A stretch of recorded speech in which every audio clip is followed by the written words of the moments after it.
ವಿರಾಮದ ನಂತರ ಮತ್ತೊಮ್ಮೆ ವಿಶೇಷ ಕಾರ್ಯಕ್ರಮಕ್ಕೆ ನಿಮಗೆಲ್ಲರಿಗೂ ಆತ್ಮೀಯ ಸ್ವಾಗತ. ಇವರೆಲ್ಲ ಯಾವ ಧೈರ್ಯದ ಮೇಲೆ, ಯಾವ ಭಂಡತನದ ಮೇಲೆ ಇದೇ ಸತ್ಯ ಅಂತ ಹೇಳ್ಕೊಂಡು ಓಡಾಡ್ತಾ ಇದ್ದಾರೆ?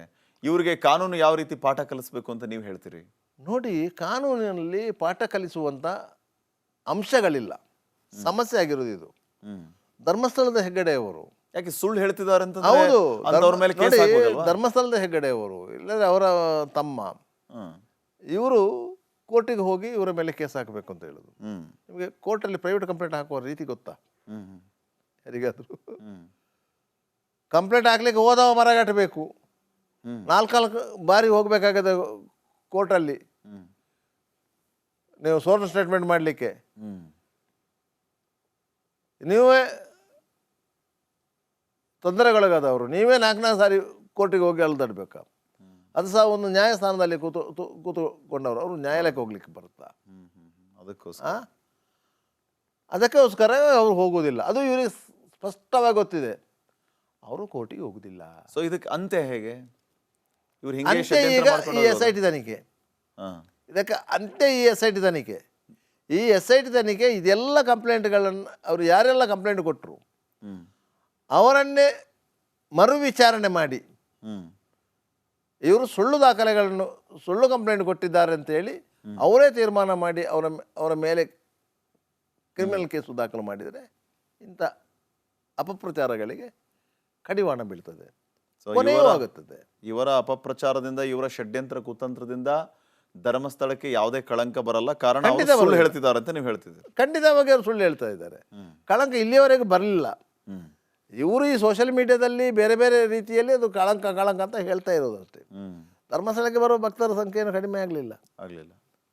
ಭಕ್ತರ ಸಂಖ್ಯೆ ಕಡಿಮೆ ಆಗಲಿಲ್ಲ, ಇನ್ನೂ ಹೆಚ್ಚಾಯಿತು. ಅಲ್ಲಿ ಆ ಕ್ಷೇತ್ರವನ್ನು ಕಾಯೋ ಒಬ್ಬ ಇದ್ದಾನೆ, ಅವ ಕಾದ.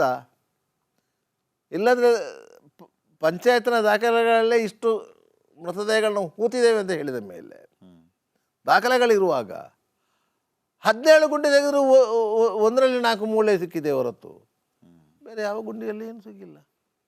ನೀವು ಜಮಾನದಲ್ಲಿ ವರದಿಗಾರಿಕೆಯನ್ನು ಮಾಡಿದವರು, ಈ ಎಲ್ಲ ಪ್ರಕರಣವನ್ನ ಕಣ್ಣಾರೆ ಕಂಡಂಥವ್ರು, ವರದಿಯನ್ನ ಮಾಡಿದಂಥವ್ರು. ಈಗ ಕೆಲವರು ಯೂಟ್ಯೂಬ್ ಮೂಲಕ ಇದು ಹಿಂಗಾಯಿತು, ಇದು ಸತ್ಯ, ಈ ಕ್ಷೇತ್ರದಲ್ಲಿರೋರು ಹಿಂಗೆ ಮಾಡಿದ್ರು ಅಂತೆಲ್ಲ ಹೇಳಿದನ್ನ ನೋಡಿದಿರಲ್ಲ ನೀವು.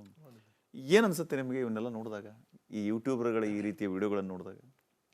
ನೋಡಿ, ಯೂಟ್ಯೂಬರ್ಗಳು ಅವರು ಜರ್ನಲಿಸ್ಟ್ಗಳಲ್ಲ.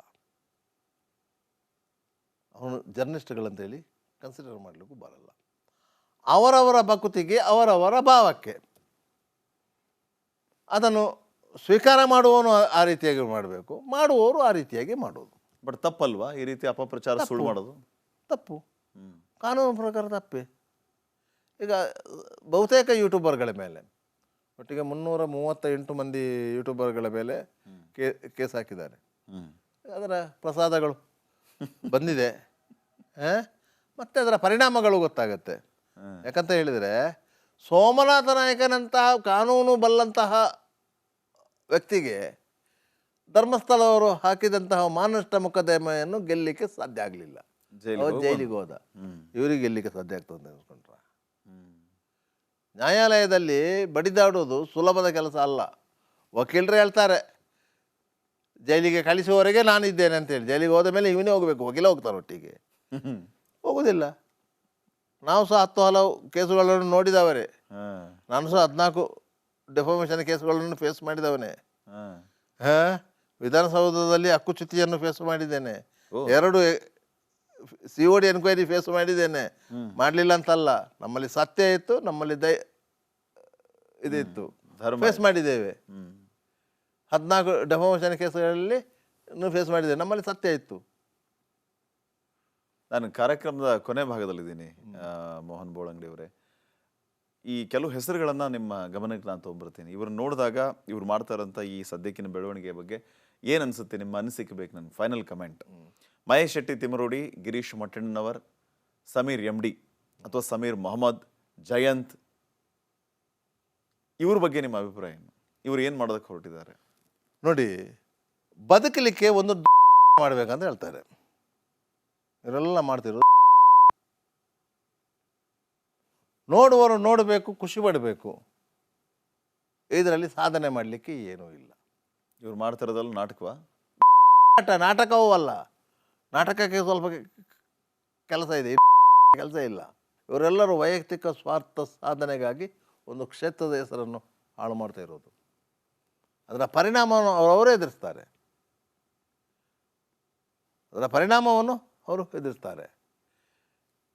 ಮಹೇಶೆಟ್ಟಿ ತಿಮ್ಮರೋಡಿಯವರಾಗಲಿ, ಗಿರೀಶ್ ಮಟ್ಟಣ್ಣವರಾಗಲಿ, ಸಮೀರ್ ಆಗಲಿ, ಜಯಂತ್ ಆಗಲಿ, ಮಾಸ್ಕ್ ಮ್ಯಾನ್ ಚಿನ್ನಯ್ಯನಾಗಲಿ, ಈ ಕೆಲವು ಯೂಟ್ಯೂಬರ್ಗಳಾಗಲಿ, ಅಭಿಷೇಕ್ ಮತ್ತಿತರ ಯೂಟ್ಯೂಬರ್ಗಳು ಕೆಲವು ಇದ್ದಾರೆ.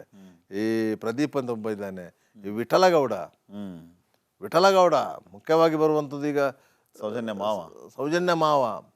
ಯಾಕಂತ ಹೇಳಿದರೆ ಈ ಬುರುಡೆ ಕೇಸು ಸೌಜನ್ಯ ಮನೆಯನ್ನು ಸುತ್ತುಕೊಂಡಿತು. ಹೌದು, ಅಲ್ಲಿಗೆ ಬಂತು.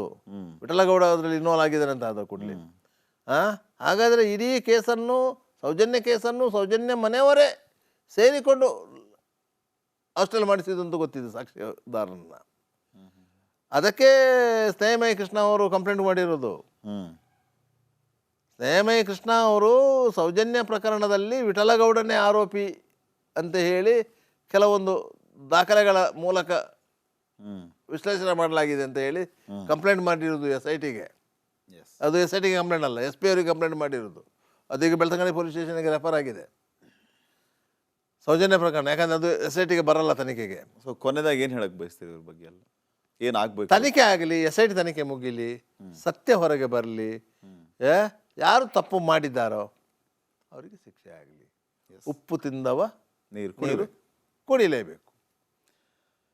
ಭಾಳ ಸೊಗಸಾಗಿ, ಸರಳವಾಗಿ, ಅದ್ಭುತವಾಗಿ ಹಲವು ವಿಚಾರಗಳನ್ನು, ಗೊತ್ತಿಲ್ಲದ ವಿಚಾರಗಳನ್ನು ರಿಪಬ್ಲಿಕ್ ಕನ್ನಡದ ಮೂಲಕ ವೀಕ್ಷಕರಿಗೆ ತಲುಪಿಸುವಂತಹ ಕೆಲಸವನ್ನು ಹಿರಿಯ ಕ್ರೈಮ್ ವರದಿಗಾರರು, ಈ ಎಲ್ಲ ಪ್ರಕರಣಗಳಲ್ಲಿ ಸ್ವತಃ ಅವರು ನಿಂತು ವರದಿ ಮಾಡಿದಂತಹ ವರದಿಗಾರರಾಗಿರುವ ಮೋಹನ್ ಬೋಳಂಗಡಿ ಅವರು ಇಷ್ಟೊತ್ತಿನವರೆಗೂ ನಮ್ಮ ಜೊತೆಗೆ ಎಲ್ಲ ವಿಚಾರಗಳನ್ನು ಮುಕ್ತವಾಗಿ ಹಂಚಿಕೊಂಡ್ರು. ಇದೇ ವಾಸ್ತವ ಅಂತ ಘಂಟಾಘೋಷವಾಗಿ ಅವರು ಹೇಳ್ತಾ ಇದ್ದಾರೆ.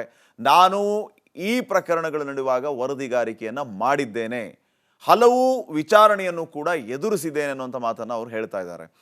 ಯಾವ ರೀತಿ ಕಟ್ಟುಕತೆಗಳನ್ನು ಕಟ್ಟಲಾಯಿತು ಅವರ ಸ್ವಾರ್ಥದ ಕೆಲವು ಉದ್ದೇಶಗಳಿಂದ, ವಾಸ್ತವ ಏನು, ಈ ವೇದವಲ್ಲಿ ಪ್ರಕರಣ ಆಗಿರ್ಬೋದು, ಪದ್ಮಲತಾ ಪ್ರಕರಣ ಆಗಿರ್ಬೋದು, ಆನೆ ಮಾವತನ ಪ್ರಕರಣ ಆಗಿರ್ಬೋದು, ಇದರ ಹಿಂದೆ ಅಡಗಿರುವ ಆ ಸತ್ಯ ಏನು ಅನ್ನುವಂತಹ ವಿಚಾರವನ್ನು ಇದೇ ವಾಸ್ತವ ಅಂತ ಹೇಳಿ ಮೋಹನ್ ಬೋಳಂಗಡಿ ಅವರು ಇಷ್ಟೊತ್ತಿನವರೆಗೂ ಸುದೀರ್ಘವಾಗಿ ನಮ್ಮ ಜೊತೆಗೆ ಮಾತಾಡ್ತಾ ತಿಳಿಸಿದರು.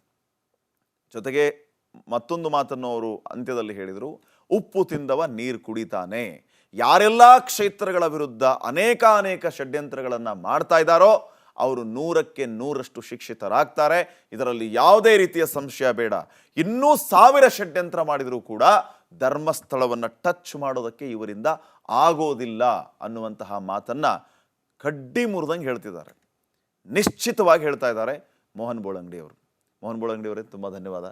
ಸಾಕಷ್ಟು ವಿಚಾರಗಳ ಬಗ್ಗೆ ನಮ್ಮ ಜೊತೆಗೆ ತಿಳಿಸ್ಕೊಟ್ರಿ.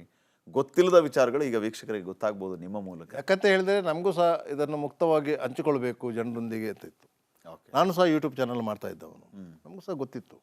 ಆದರೆ ರೀಚ್ ಆಗೋದಿಲ್ಲ ಕೆಲವೊಂದು ಸಂದರ್ಭದಲ್ಲಿ. ರಿಪಬ್ಲಿಕ್ ಕನ್ನಡದಂತಹ ದೊಡ್ಡ ಚಾನಲಲ್ಲಿ ಅವಕಾಶ ಕೊಟ್ಟಿದ್ದೀರಿ, ಅದಕ್ಕಾಗಿ ನಿಮಗೂ ಸಹ ನನ್ನ ಧನ್ಯವಾದಗಳನ್ನು ಸಲ್ಲಿಸ್ತೇನೆ. Thank you sir. ವೀಕ್ಷಕರೇ, ಇದಾಗಿತ್ತು ಈ ಹೊತ್ತಿನ ವಿಶೇಷ. ನೋಡ್ತಾ ಇರಿ ರಿಪಬ್ಲಿಕ್ ಕನ್ನಡ, ಇದು ನಿಮ್ಮ ಧ್ವನಿ.